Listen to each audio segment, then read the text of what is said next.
don't ever smoke the dizzy, but we can always share some ditzies.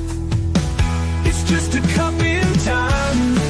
This song doesn't have to run. Life's all of us, not every moment we can be feeling fine.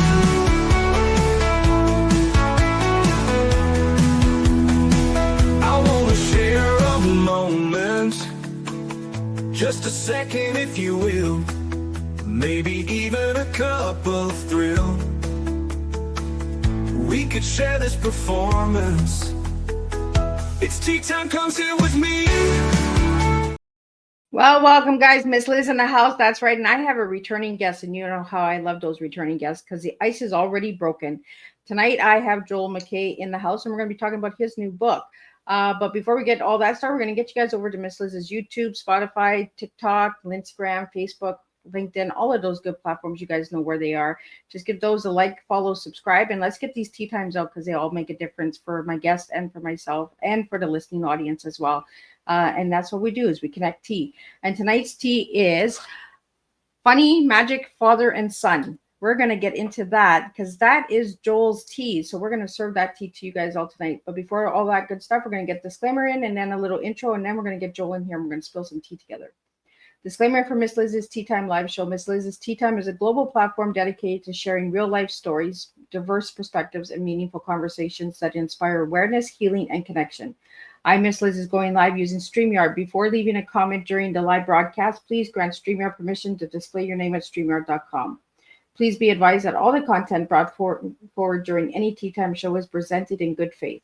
However, discussions may include opinions, beliefs, and perspectives that do not necessarily represent the views of Miss Liz or the Teatime platform. Information shared by guests is based on their own experiences and is perceived to be accurate at the given time of airing. All guests, viewers, and participations are responsible for using their own good judgment when considering any action or decision that may relate to these discussions. Some episodes may include and cover sensitive topics, including but not limited to trauma, abuse, grief, mental health, and other emotionally triggering subjects. Listeners' and viewers' discretion is strongly advised. Tea Time with Miss Liz is an open discussion forum designed to offer insight, inspire awareness, and create connection. It is not a substitute for professional, medical, legal, or therapeutical advice.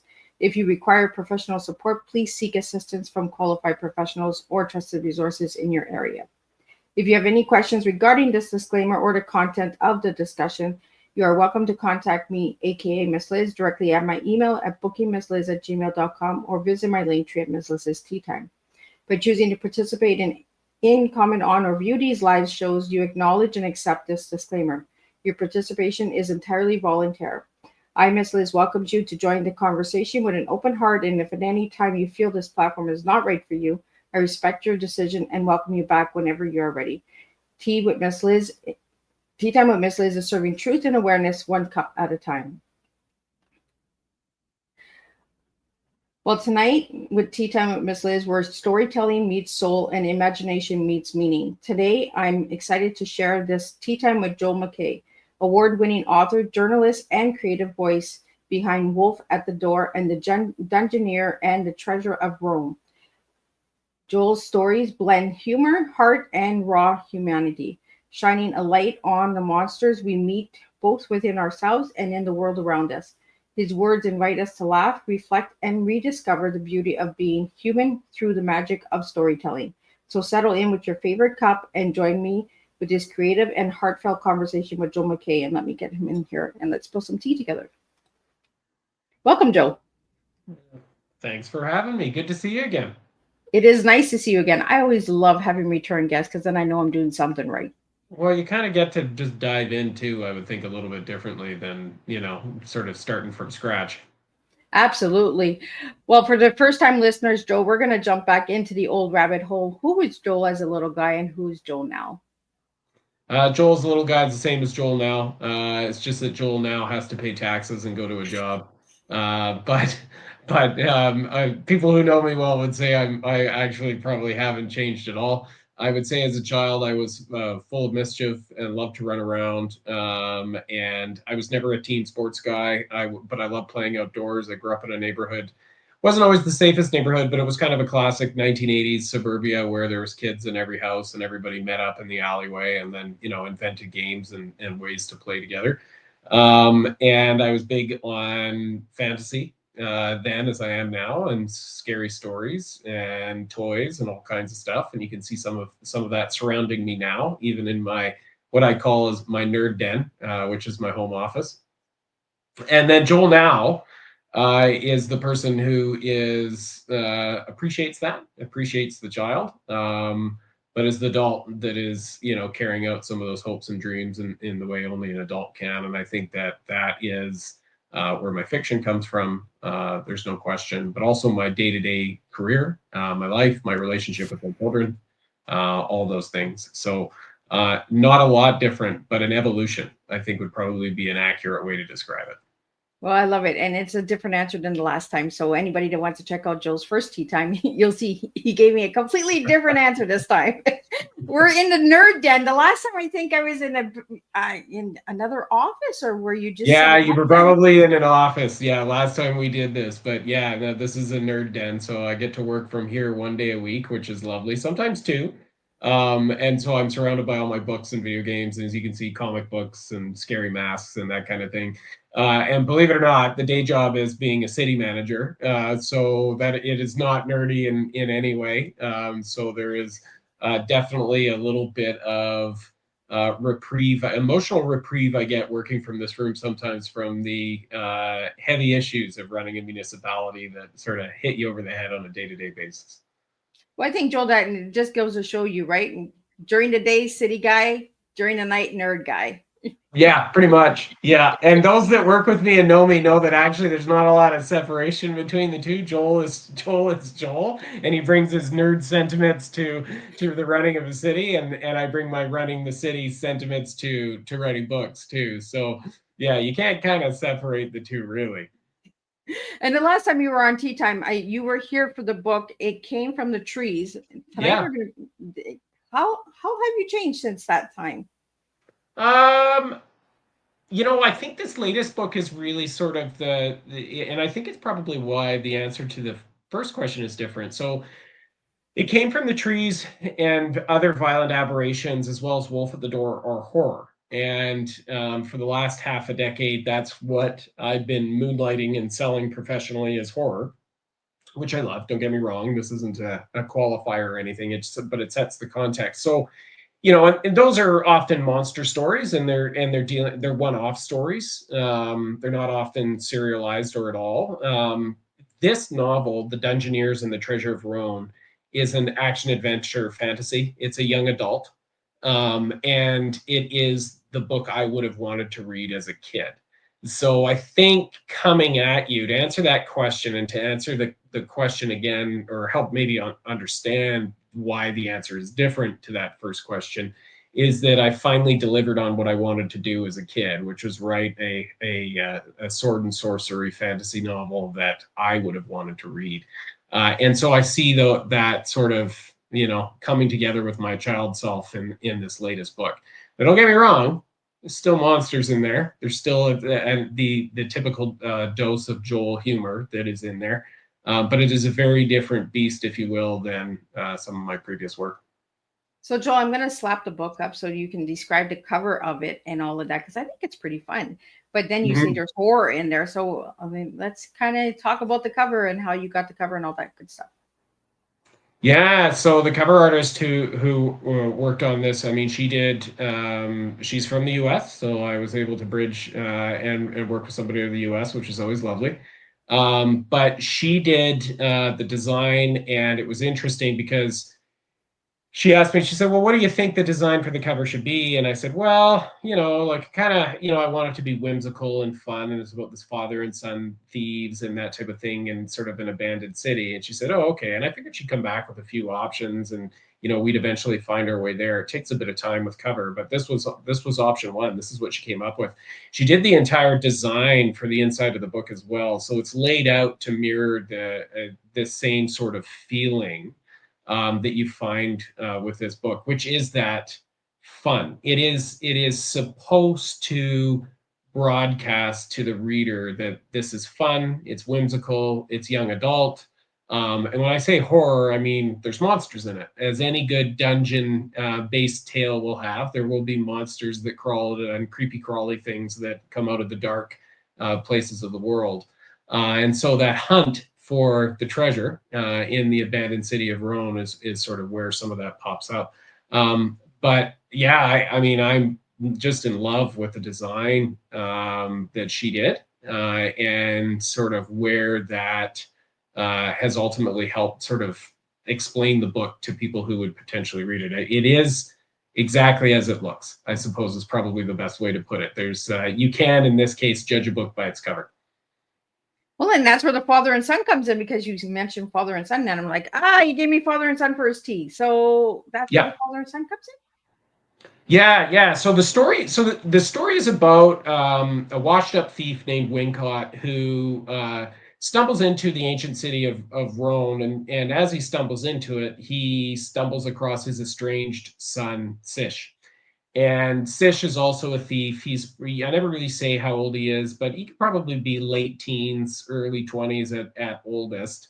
But definitely at that stage of life where he's, starting to reflect on and coming to grips with his relationship with his parents as he enters adulthood. And that's sort of the young adult theme that we are working through in this novel is how do you interpret your relationship with your parents and the things that went on with your childhood? How do you make peace with it? Can you make peace with who they are instead of who you wanted them to be or who you thought they were?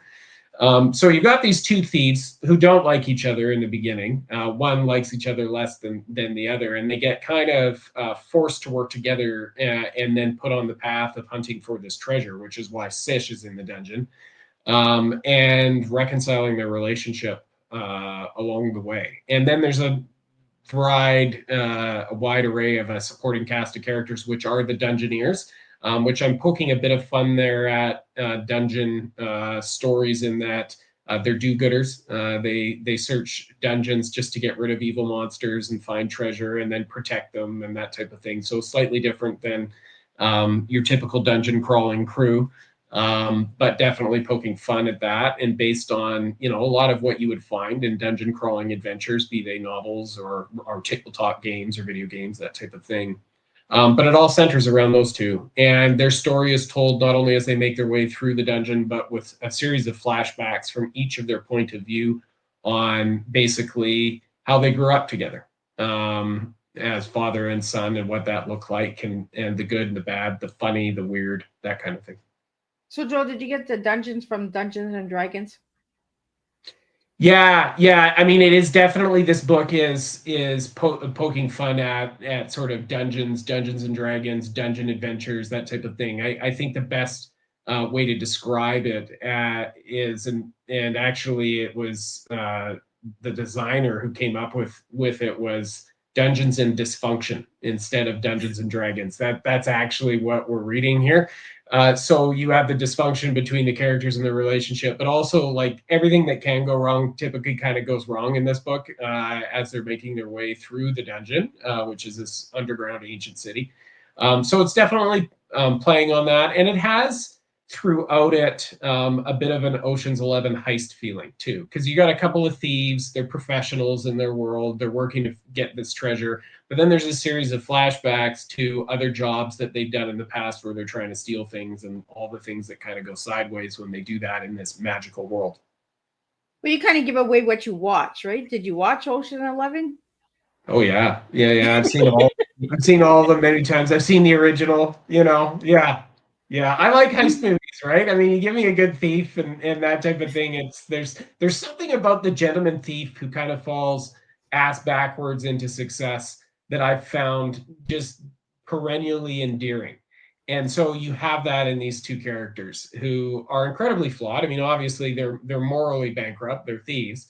But they're also in a fantasy world where, there's morals are sort of few and far between, seldom. There might be different reinterpretations, but they have their own code. They have their own way they view the world and what's, how they separate right from wrong and survive things, right? And so I like that humor. You find that humor in the Ocean's movies, the original as well as the follow-ups. And I think in this day and age, I write humor naturally. But I think in this day and age, if you can have a fun adventure with a lot of humor laced in, that it kind of stands out. It's not the everyday crime thriller that you will come across on the bookshelf. Well, you got the horror and the comedy and all of that stuff in there, right? You can twist it. The twisted mind. I remember that about the other book, right? You put that twist in there. Yeah, pretty well. Yeah, just when you think that things are going one way or it's this genre, then I'll twist it and turn it back on itself. So, it is fair to describe this book as classic high fantasy sword and sorcery. But then suddenly it'll turn back on itself and it'll be a comedy heist. And then suddenly it'll turn back on itself and it's emotionally heavy, or it'll turn back on itself and it's like, oh, that's actually quite scary. That's something that, we'd like to avoid. So it definitely pokes around those edges. At its heart, though, it is very much what I like to write. And I think you and I talked about this before, which is pulp fiction. That type of paperback book that you would have found in the 70s and 80s. I'm still pumping those out. I have no desire to stop. So I think that'll be a constant theme in my writing career. You said pulp fiction, and all I could see is John Travolta doing this. Yeah. I meant the traditional pulp fiction from way back then. Not quite the movie. Yeah. Yeah, my head just went whoop. Yeah, no, fair. I mean, you raise a good because most people would think when I say pulp fiction, most people would think the movie, right? Because that, of course, would be the more sort of well-known use of that term. But of course, I'm a literary nerd, so and a former journalist, so I go back to like pulpy newsprint comic books, really cheap dime stories that were printed in magazines and newspapers on that type of paperback in the 20s, 30s, 40s, 50s, all the way through to the 80s, right? So that's what I'm talking about, is that type of thing. And if you're a reader or an audience member who's like, what the heck is he talking about? Like, just go back and read. Just do the dance. Go on. Yeah, do the dance. Maybe read some old time writers. You probably read them. You didn't even know you were reading pulp fiction. So there you go. Right? We're giving our ages away here. Yeah. Well, I find, with each passing year, it's starting to catch up to me now. Well, the body starts to tell its age too, right? Yeah, I noticed that. Yeah, definitely. Well, we had some questions that came in, Joe, for you, so I want to get those out to you tonight. The first one that came in is 2 thieves, 1 treasure, 0 trust. What first sparked the idea for the Dungeoneer and the Treasure of Roan? And what emotional chord sits beneath all of the chaos and comedy? Yeah, so good question. It's a 2-parter. So the first part is, what was the first spark? So a number of years ago, I was on a little writing getaway in the Robson Valley, which I try to do a couple times a year. It's a remote but beautiful place right next to the Rocky Mountains, a couple hours from here. And I was down there writing, and I got an idea of just an image in my head of a character running up the side of a snowy mountain and disappearing into it and looking over his shoulder before he went into it. And it just stuck in my head clear as day. And he was, who is this person? What are they running from? What are they disappearing to? Why are they looking over their shoulder? And so it kind of came to me. I'm like, oh, it's a thief. They're after something. And so the book itself is actually, and this is partially what made the world building easier, is that the geography is modeled on the Robson Valley. So it's British Columbia. When in British Columbia or how in British Columbia, I suppose is an adequate question to an answer to a different question entirely. So I won't go there quite yet. But so the spark came from that, and then I knew I wanted to chase this thief through the dungeon and figure out what they were after. But then they ran into this other individual, and I didn't know right off the bat that this other individual who became Sish was their kid. I didn't know that. And so I struggled for a little while writing this book. And it was like the first 3 or 4 chapters I had written, I thought they were really good. They were smart. They were funny. And then I put it down for a while because I was hitting a wall. And then I kind of went back to it and I was like, yeah, that's their relationship. And they actually need to go in the other direction in the dungeon, quite literally. They were going to go in one direction, and then I turn them around and they go across a lake, and then that leads them into an entirely different. And that unlocked the rest of the book. So that was the idea. It took a while to get there. I had to work through it. I suppose the emotional connection with it is that I find the relationship between fathers and sons as a son. And I have a father and I have a stepdad, and I was fortunate to have really good relationships with both of them, but not always. And I struggled with my relationship with my father through my teenage years and my 20s to reconcile that. And so I know what that feels like. I know how difficult that can be, and I know that it is pretty well universal. No matter what version of it you have, you're always trying to reconcile your relationship with your parents. And it's not until you become an adult that you actually really think about it. You go through your teens and maybe you like them, maybe you don't, but they're just kind of other people and you're frustrated by them. But when you become an adult, that's one of the first things that I think you start reflecting on as you gain experience and wisdom is, these people really pissed me off, or these people didn't look after me, or whatever that is. And it takes a long time, and some people never get there to reconcile that relationship with your parents and make peace with it, right? No matter what it is, good, bad, ugly, whatever it is, it takes a number of years. Well, I've taken that process and I've condensed it into one dungeon adventure where that reconciliation process for both of them it happens over a span of days through the shared experience and life-altering circumstances and all that other kind of thing. So I took that inspiration to answer the question, an idea from a writing adventure, and that adventure is based on geography, which made my life easier, and I wanted to write that action adventure. And then I said, this is something, because I had reached the age when I started working on this, which was in my mid to late 30s, where I had come through the other side of that and reconciled my relationship with my parents. Whereas that's something at least I know enough about that I can add some depth to the characters and explore that and unpack that. And that's the reason for the flashbacks throughout it as well, because you can't really understand the characters until you go back in time and see what's gone on. But I wanted the audience to see each character's own interpretation of those events, ratcheting back and forth, because the father's going to have a different view and different motivators that the son's not going to understand, and same on the other side, right? And that's what creates your tension, is they're both trying to do the right thing for themselves based on what they knew at the time, and it ended up in the relationship that fell apart, and now they have a chance, if they seize it, to see if they can repair that. I think it's pretty cool that you put the father and son in a dungeon. Yeah. Well, it's fun, right? I mean, there's only one way, in my experience. Well, there's multiple ways, but the most effective way to solve a problem, interpersonal problems between two individuals. It doesn't have to be a familial relationship. It can be coworkers, it could be teammates, whatever it is. People who are opposite ends of the negotiating table. You isolate them, you stick them in circumstances where they have to rely on one another for a period of time in order to get through it. And one of two things is going to happen. Either there's going to be a homicide, or they're going to come out best friends. And I think that is universal in life. And so I am playing into that a little bit, which is, well, how do you speed up the reconciliation of a father-son relationship? Put them in a dungeon, right? So there's nobody else there, right? Who are you going to talk to? Yeah.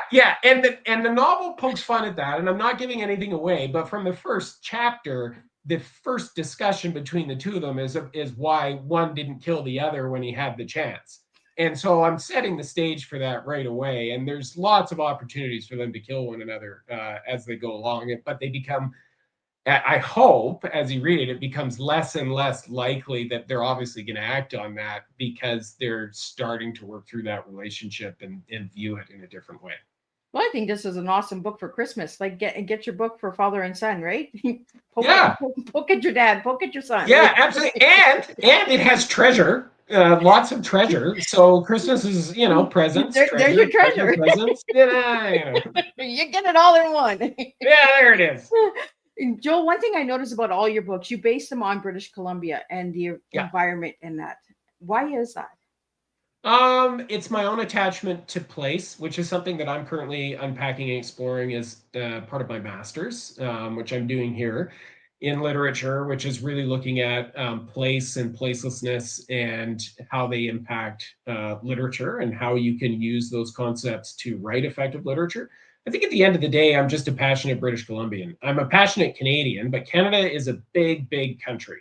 And for your listeners who are Canadian, they will understand this. For your listeners who are American, I think the corollary is like a Texan is not a New Yorker is not a Californian, a Nebraskan is not somebody from Wyoming, and nor is somebody from Oklahoma exactly like a Kansan, right? Like everybody's a little bit different. Canada's the same way. It's gargantuan. It's sparsely populated, and I was fortunate to be born and raised in its westernmost province, which is probably the most unusual of the provinces in the sense that it had its own identity as a colony well established before it ever joined the country. And it has the most complex geography and ecosystems. Like it's all mountains. If you look at the rest of Canada, there's mountains are few and far between. She's pretty flat all the way to Toronto at the very least. But here in British Columbia, it's mountains and river valleys and glaciers and wild animals. It's a I call it the Balkans of Canada because it's of its geography. But you see that play out in its politics, its culture too. I mean, in Canada, I think there's about 500 Indigenous nations, and in British Columbia is home to 200 of them. So the complexity of British Columbia's I would say cultural, anthropological, human history is off the charts. It's still present. And then layer on top of that settlement and the complexity of that, and then where we built our cities and how, like, you get into BC and it's like, well, I'm from northern BC. And it's like, well, what does that mean? What part of northern BC are you from? Because Prince George is different than Fort St. John or Fort Nelson or Terrace or Rupert or all these other places, right? And well, if you're from Vancouver Island, people have a different view of you than if you're from the Lower Mainland. And if you're in the Lower Mainland, are you from Vancouver properly? Or are you from Burnaby or, wherever, Surrey or, God forbid, Abbotsford? So I've been fortunate. I'm a third generation British Columbian. My great grandparents settled here right around the First World War in the Robson Valley. And then I was raised in the Lower Mainland in Vancouver. My dad was a police officer in Vancouver, so I grew up running around the city and learning all about it. And I was a journalist down there, and I got to cover British Columbia. I got to understand British Columbia. And then eventually I moved back up north to Prince George, not far from the Robson Valley, and fell in love with British Columbia and its history in a different way. And I've been serving it in sort of public sector roles since. So I think for me, long story short, I just love the place. I think it's fascinating. It's an interesting place to write from. And I'm not sure that there is enough literature out there that always embraces the place. There's a lot of artists who write from British Columbia, but they're not necessarily writing about British Columbia or of British Columbia. And so I think for us, for our own identity, that's a demon we need to exercise a little bit more and get out there. And I'm not claiming I'm good at it, but I'm happy to contribute to an emerging literary tradition of British Columbia authors who write about British Columbia and do it through genre fiction, which is a whole other beast. I think it's really cool because anybody that wants to know anything about British Columbia, just buy one of your books. You give little tips and keys and check this out, check this space out. I know in the other book, it came from the trees. You had some scary places or haunted places in British Columbia that you had put in. Yeah, it was the title of story there is not so haunted, but it takes place just outside of Prince George with a bunch of tree planters, and it's a terrifying story of a parasite that takes over the body. So it's a body horror. But it's tied to the forest industry, which is quite significant here. And so throughout my work, whether it's short fiction or longer stuff, you do see, to your point, not an overt sort of here's 3 pages of British Columbia history in order to understand, this place, but just little tidbits that are interspersed in there, almost as this is just how it is here. And part of that is that's what a New Yorker does when they write about New York. It's almost with this attitude of, well, didn't you know that that's what the Lower East Side is like? Like, they don't bother explaining it to you. They're just like, this is what the Lower East Side is like, right? And so I try to take that approach with British Columbia. I'm not really going to explain it to you. This is just how it is. And if you keep reading, you'll learn more about it over time. I think it's pretty cool the way you do it. And the other book that you wrote as well is called, what's the other one that I have here? Wolf at the Door? Yes. That one has stuff about British Columbia as well, right? It does, yeah. So it's set here too. It doesn't overtly say it's set in Prince George, but it basically is. And it's definitely Canadian because Thanksgiving is in October, and it's a werewolf story. So it's a Thanksgiving Halloween story, which is a unique little Canadian mashup. I think we're the only country that does it quite like that. Yeah, it's got those elements of northern BC and Prince George built into it, but it's otherwise just a werewolf comedy horror story, right? That you can pick up anywhere, but it's unapologetic about its place, and where it comes from, and therefore doesn't see the need to justify or explain it. It just is, as the background, and you either get it and recognize it and appreciate that, or you don't, you brush right over it.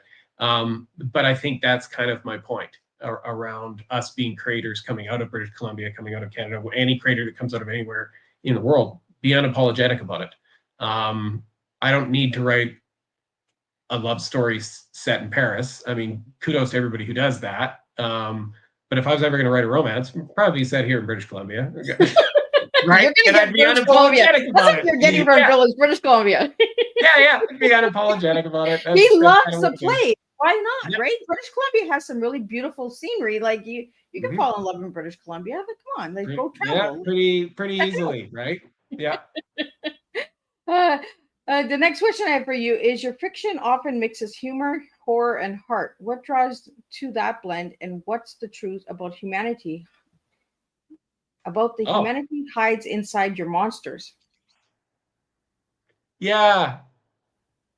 I think the humor is simply because I'm a big believer that I as you can probably tell, and this is the second time we've had one of these chats, I usually don't go more than a minute or two without cracking a joke somehow, and most of them don't land, but like that's who I am. That's humor is a big thing. My parents taught me that.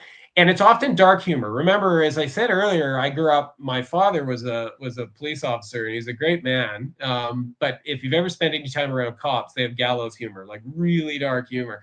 And so I inherited that from an appreciation for that from a very young age. And I think it may be that I'm also just naturally attracted to monster stories and the darker side of life. And so you start to blend those things together, right? So I think humor and horror naturally go together, and they naturally fit me. The question is, how do you inject heart?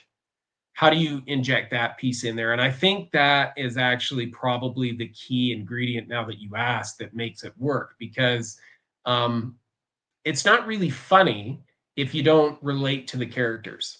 And it's not really scary if you don't have empathy for the characters. So you have to build heart as the writer in there. You have to, in your characters, the reader can see shades of themselves or shades of people that they know, circumstances that they've been into, even if these circumstances are fantastical and ludicrous. And then the relationship between the characters themselves. They have to bounce off of one another in a way that feels natural, the way that we do.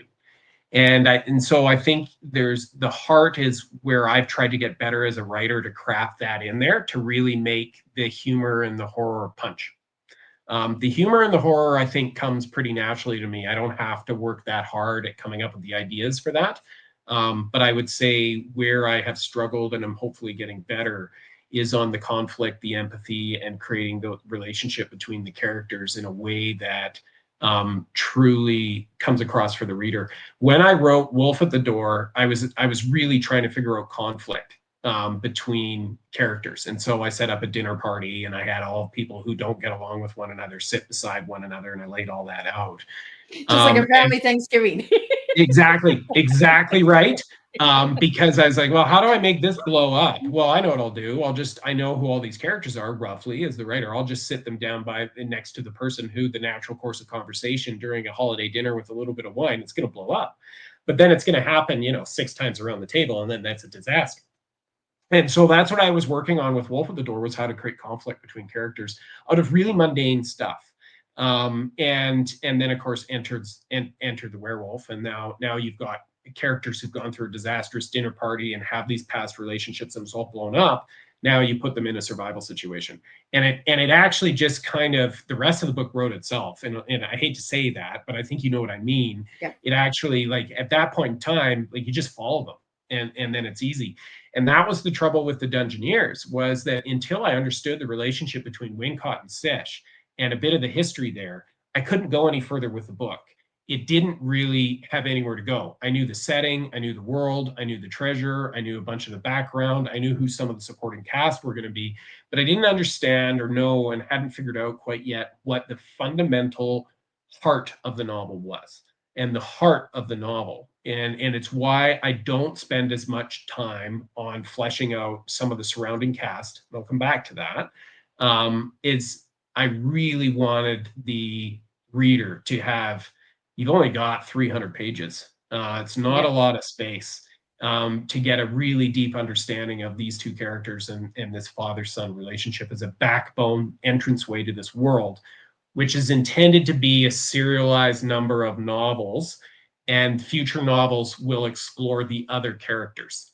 So that's kind of, so they can fall under the Dungeoneers brand, but it may not be from Wincott and Sish's point of view. It may be from some of the other characters, and that's very intentional on my point. My part. Well, Joel, 300 pages, when you get into a good book, is not a long book. No, that's true. It's long for the writer, though. It's long for the writer. Right? Like the first 50,000 words, you know, when you've got a good idea, like, what the heck? That comes pretty easily. But that second 50,000, when you're trying to round this thing out, oh man, like it's like, yeah, that's a bit of a slog. Well, it's like the Thanksgiving dinner, right? Yeah. Who do you take out? Like, who gets eliminated? Like, who, you know, because you probably build a cast and then you're like, oh, maybe not this story. So you take that person out, put that person in. Yes. So on that note, I had that very thought when I was writing Wolf of the Doors. Who am I going to kill? Who's going to survive? One thing that I knew I didn't want to do was I didn't want to have a final girl. Because I didn't want to kill that many. I wanted to kill a lot of them. but I he was in a state when he wrote that book. Yeah, like I didn't want to get down to, well, it's a final girl story and and all the, you know, the moral implications of that and everything. And I mean, that's been debated back and forth in film and literary circles for decades, right? But I did make some decisions and made some decisions to get rid of a number of people who were completely innocent. So that was the other way, which is, where do you kill people based on their moral status? And I thought to myself, oh, well, that's not how the world is. So, you know, like, I'm not just going to punish the, you know, the teenager who's having, you know, unprotected sex or drinking or whatever it is that you'd see in the old slasher novels. No, I'm going to take out somebody who's completely innocent. They're a bystander, happen to be in the wrong part of the house at the wrong time. And I'm going to do it over and over and over again, because life is like that. It's kind of chaotic. It's just random as to how this plays out. I think that, whether I pulled that off or not, but that was the intent behind the horror, is that it actually, you can't see it coming. You can't predict who's going to go next based on how important they are to the plot. And then the other piece was, there were some characters who I wanted to leave behind in the event that I wanted to return to these characters in the future, which I intend to do. And I've sketched out the sequel for Wolf at the Door. And as soon as I'm done my master's and have my thesis off my plate, I'll probably get to it. But that was the other thing too, is I think when I find a space that I like writing in, I kind of create these insurance policies for myself, which is, well, maybe I want to go back to a couple of these people later and actually, you know, write another story. Have you ever killed somebody and then you're like, oh no, I killed that person? Yeah. I actually had to go back through Wolf at the Door the other day to double check something, because I was like, I can't remember what I did there. Like, was that individual wounded? How badly were they wounded? Like, can they show up again and be a full person? Like, do they have, anyway. So yeah, you have to do that. I did that lots with the Dungeoneers, because it's a lot longer. I had to go back and be like, okay, well, where did that end up and at what time, and, you know, all that kind of stuff. Because I don't have, obviously, you know, a lore keeper for myself to manage all this stuff. I have to keep it up here or in notes somewhere. Otherwise I forget the narrative myself. Well, writing so many books too, sometimes you're like, oh, did I kill that person in that book or that book, or Yeah, was it this book? Like, yeah, yeah. And I don't think this is going to get any easier over time, right? Because if the intention is to continue to write and publish, but also get older and lose my memory, I think at some point those two come together, and I'll end up writing a book that makes no sense I'm whatsoever. in the dungeon. No, I'm not in the dungeon. No, I'm in the living Yeah, room. No, I'm not in the living room. yeah, I don't know where I am. I don't know where I am. I don't know what I'm doing. Yeah. But hopefully it'll be like 30 or 40 books from now, right? Where people would give me a pass and say, yeah, but he was super old. So what? We'll just let it fly. Well, we had a question that came in, and you kind of already answered that question, but I just want to get it out there for you, Joel. It and they said you described your book as Dungeons and Dysfunction meets Ocean 11. What personal experiences or relationships inspired the father and son dynamic at its center? You know what? None actually from my life. I would say that the theme of Father and Sons, as I've said before, was inspired by my own experiences, but very from a global perspective, not specifically. I mean, um, my father and I are law-abiding citizens, and my stepdad is too. He's a veteran of the U.S. Army, so like we're not thieves stealing trinkets from underground dungeons or having heists at banks or anything like that. Um, so I think the relationship between the two of them was just something I invented and I wanted to explore, and I probably read and watched enough heist books, crime books, that type of thing, that I kind of knew the strings to pull on and what to create there. I also find that more interesting to write, which is people, perhaps it's because I do obey the law, writing about people who consciously don't, are self-aware enough to know that they're on the wrong side of sort of the moral argument in whatever world they exist and continue on, is interesting to me. And so this actually points back to your signal to Pulp Fiction, the movie. I think that's a lot of what Tarantino does. I think he Yes. he likes to explore and give us these characters who live on a spectrum of moral acceptance, depending on the circumstances and the issues, but are generally coming out of a pretty gray area or a darker side of the world, and yet they're kind of funny and oddball, and we relate to them, even though they live lives that most of us will never be exposed to, do not want to be exposed to in any way. That's what this book is too, right? I mean, obviously we're not all going to be fantasy adventures in a world full of magic. That'd be cool. If somebody finds a portal to that, let me know. But Well, you already talked about the cave, the winter cave. Somebody went into the cave. Like, somebody went into the cave. Yeah. So anyway, to answer the question, there is a portal yeah, there somewhere. maybe they haven't. Yeah. There is a cave that is based off of, not far from here, and nobody's ever found the bottom of it. So maybe there is. Maybe there is an ancient city under there. I don't know. But to answer that question, no. The relationship between Wincott and Sish is not based on anybody specifically.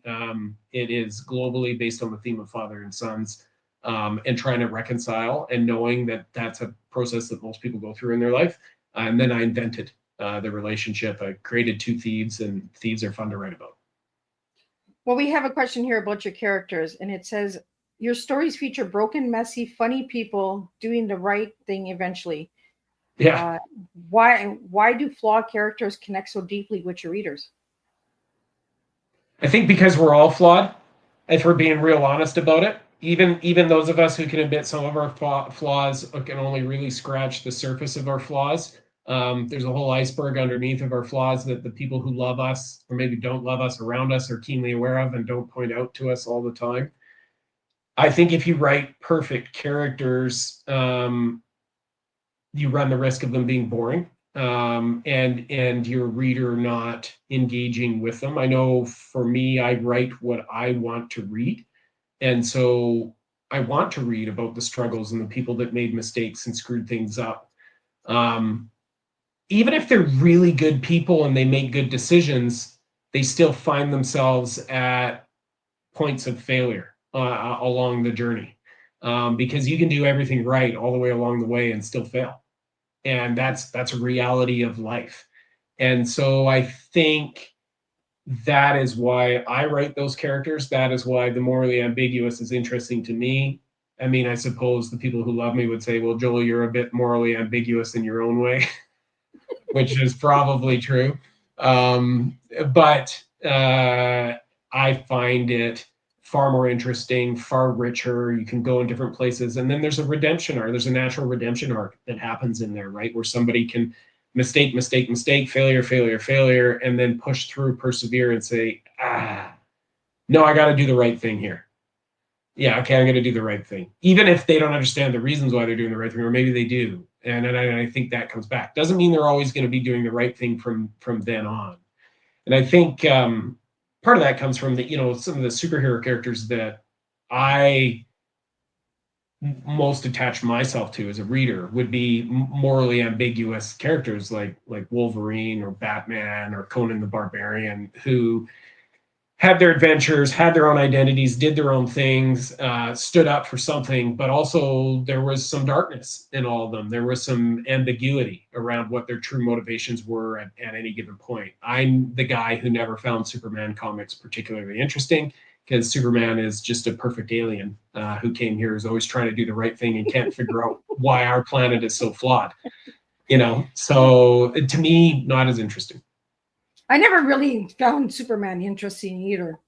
I always found him as the guy who picked up Lois and just flew around. Yeah, like, pretty much. Like, okay, he saved he saved like trains falling or stuff like that, but I never really got the character of Superman. No, I mean, he's not human. He's an alien. So in that sense, you can say, I think, as a creator, well, you can defend him. Because he's not human, therefore he shouldn't have the trappings of humans and some of those moral challenges, the fallibility. Superman is in many ways perfect, right? Awkward socially maybe, but perfect, right? He's always trying to do the right thing. At least that's how he's often portrayed.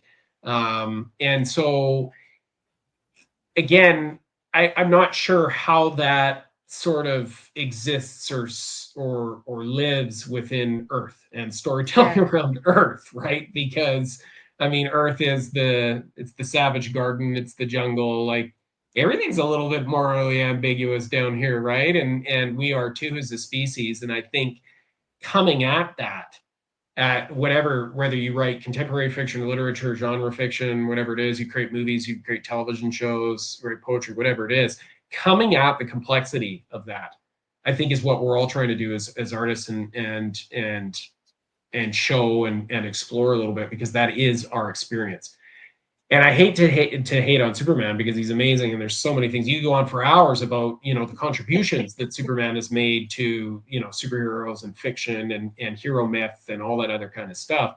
But if you go back and you study hero myth and the hero's journey and mythology, from an Earthling's perspective, there's a lot of flaws on the path to heroism, and a lot of challenges and things that need to be overcome and decision points. And you see that in every culture and every history around every story, whether it's a mythological story or a fictionalized version of history. You see your hero or heroine struggling through much of the same thing. So to me, again, as a writer, that's where I want to be. I think that's who I am ultimately, as somebody like all the rest of us, just struggling, trying to figure life out day by day, and some days getting it right, some days not. That's interesting to write about. That's interesting to read about.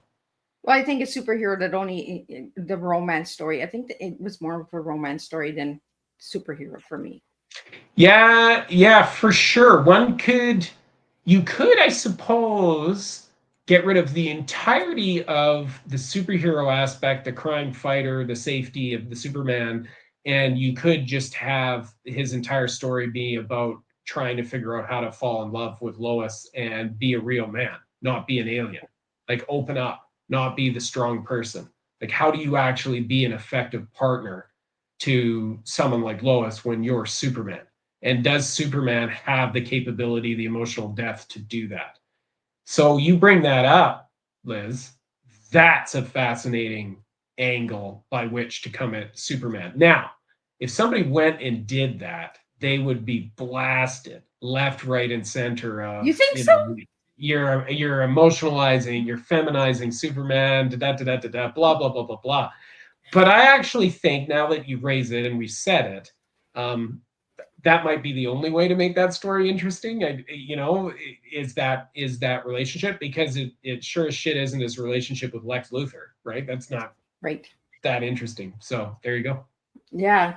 See, I didn't even know I was going to talk about Superman tonight. Me neither. For all the Superman lovers out there, we're not bashing him. We're just saying you could twist it a little bit. We need a little bit of twist. Yeah, I think what we're saying is that as two readers and people who are passionate about story, since we're on here talking about story, we've got, that Superman's not really ringing the gong for us on a day-to-day basis. But if it were, maybe it needs to go in this direction. And take it or leave it, audience members, right? I mean, you either agree or you don't. It is what it is. I'm going to get a lot of haters for Superman. Yeah, maybe.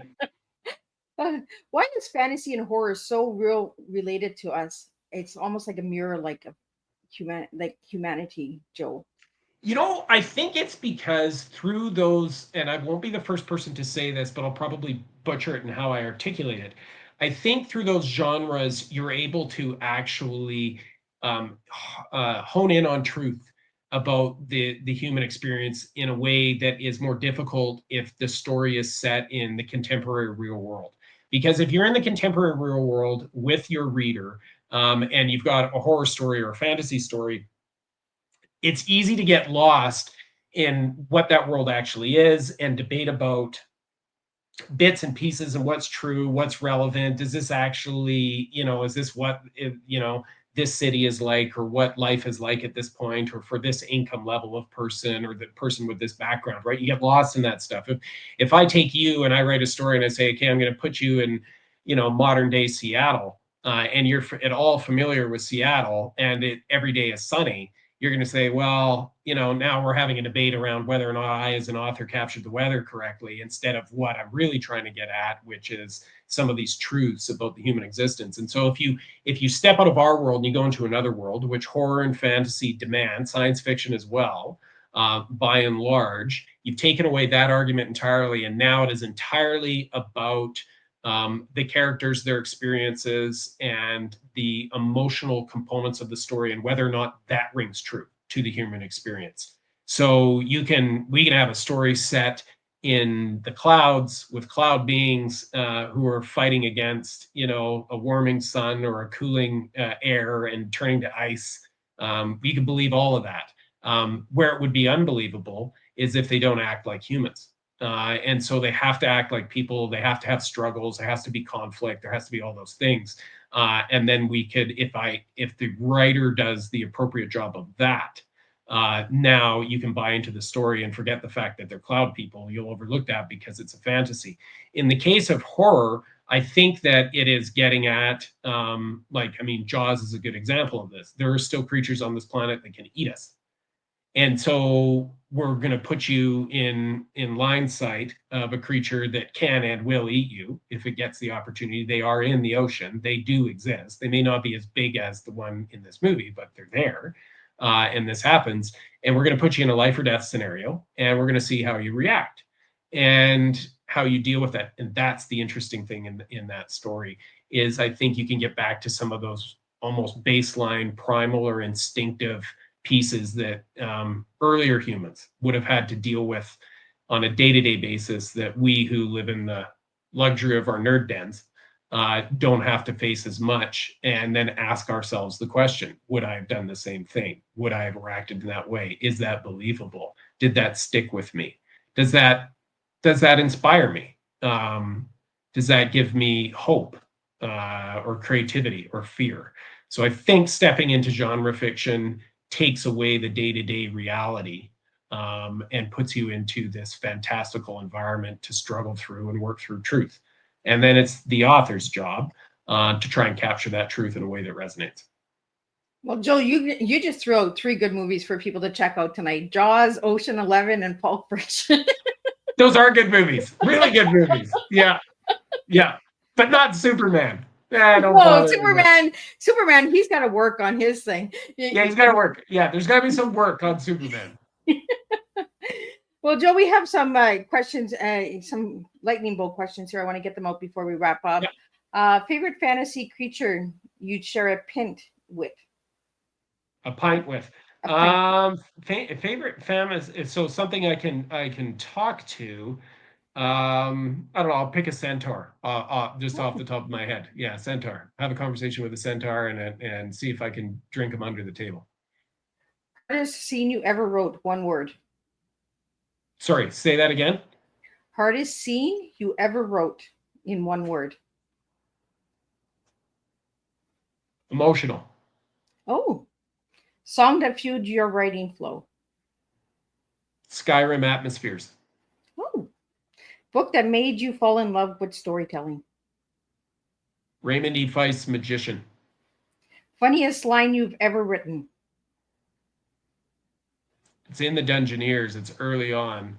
I'll paraphrase here, but it's multitasking is the fastest path to mediocrity. Three words that define your story. Funny, magic, father, and son. That's 4 words. Yeah, so I would say family, funny, magic. Tea or whiskey while editing. Oh, it's got to be tea. If I start drinking whiskey, I'm just going to want to have a nap. Fishing, hiking, or biking. What order comes first? Fishing, hiking, biking. Oh, in that order, huh? Yeah. One word that captures the Dungeoneers. Fun. No.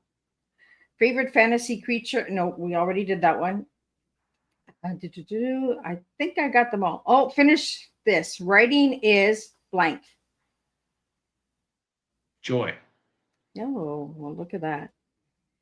We had a question that came in about some awards that you got, because you got some awards for the other books. Bold Wolf at the Door and It Came from the Trees earned major awards.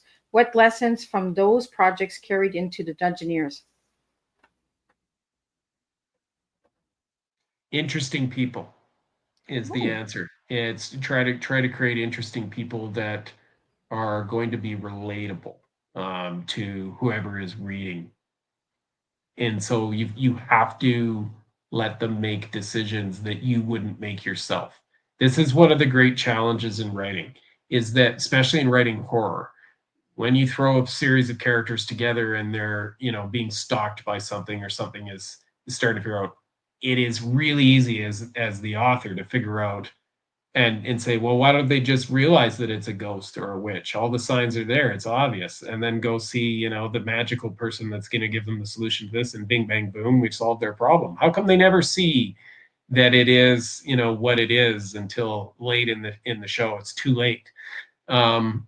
And I found for a long time I struggled as a writer. I made my characters have very rational decisions that actually ended up like negating the horror. Like the stories ended 5 pages in. No, they made a good decision. There's no story here. So I still got 295 pages to go.